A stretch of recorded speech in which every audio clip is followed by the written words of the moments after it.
Good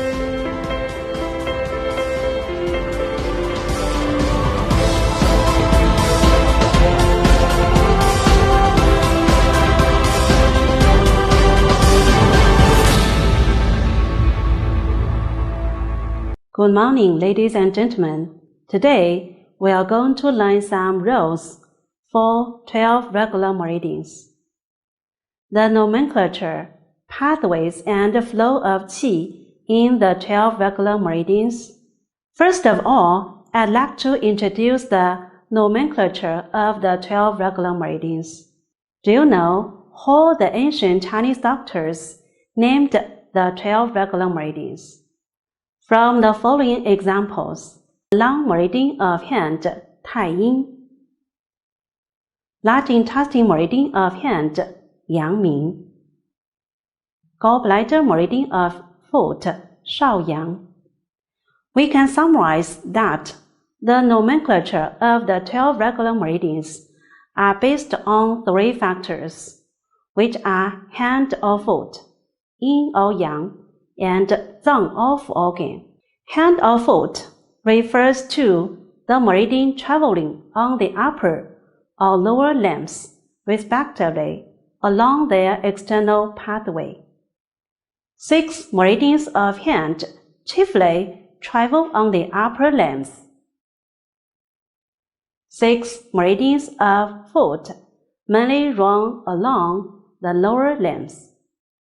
Yin or yang indicates the meridian's yin or yang identity and the amount of yin or yang qi it carries. Initially, yin and yang refer to the light and darkness of the sunlight. Anything that is exposed to the sun belongs to yang, and that is unexposed to the sun belongs to yin. Ancient Chinese scholars determine south of a hill or north of a river as yang, north of a hill or south of a river as yin. Just as Xianyang, the city where our university is located, is on the south of Jiuzhong Mountain and north of Weihe River.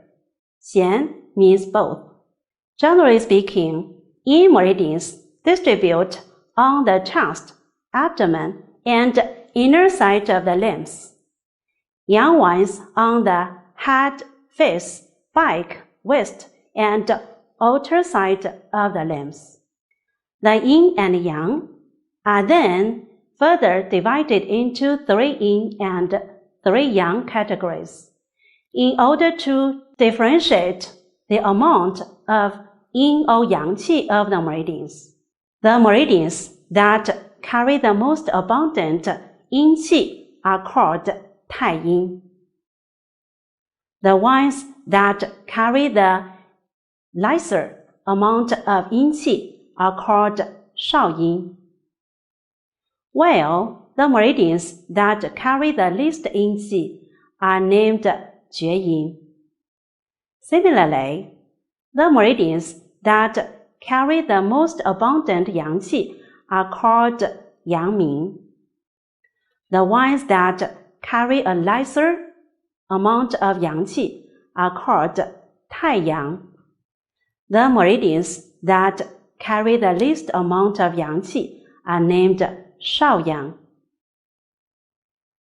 Zang of organs indicates the zang of to which the meridian belongs to.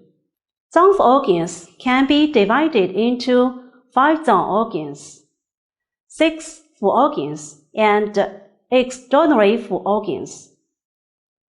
5 zang organs include the liver, heart, spleen, lung, and kidney.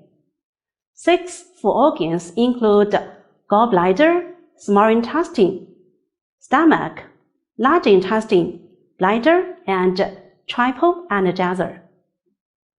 Here, we mainly talk about 5 zone organs, 6 fu organs, plus pericardium.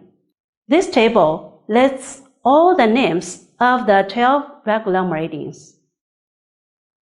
long meridian of hand, 太阴 large intestine meridian of hand, 阳明 stomach meridian of foot, 阳明 spleen meridian of foot, 太阴 heart meridian of hand, 少阴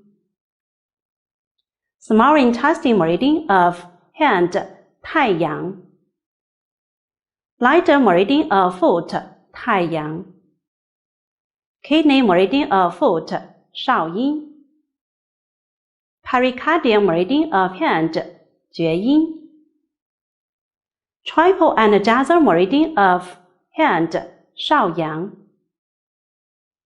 gallbladder meridian of foot, 少阳 liver meridian of foot, 厥阴 From the factors, some distribution regularities can be summarized. Then, let's move on to this slide. The pathways of 12 regular meridians follow the regularities that the 3 yin meridians of hand run from chest to hand. The 3 yang meridians of hand run from hand to head. The 3 yang meridians of foot run from head to foot, and the 3 yin meridians of foot run from foot to abdomen, then to chest. We can also summarize the pathways as this figure. Therefore, we can see that if we extend our arms overhead, yin meridians runs upward while yang ones run downward. The flow of qi in the 12 regular meridians begins at the long meridian, runs sequentially along large intestine meridian, stomach meridian, spleen meridian, heart meridian, small intestine meridian, bladder meridian, kidney meridian, pericardium meridian, triple and jasor meridian, gallbladder meridian, liver meridian. The flow of qi ascends to the long meridian from the liver meridian, and from the long meridian, it starts the formation of a new cycle. In this way, the 12 regular meridians connect to each other in order to contribute the flow of qi like a ring without an opening. Finally, it's time for us to review what we learned today. This topic, we talked about the nomenclature, pathways, and flow of qi in the 12 regular meridians. That's all for today. Thank you for listening. Next class, we'll learn the distributions of the 12 regular meridians. See you next time.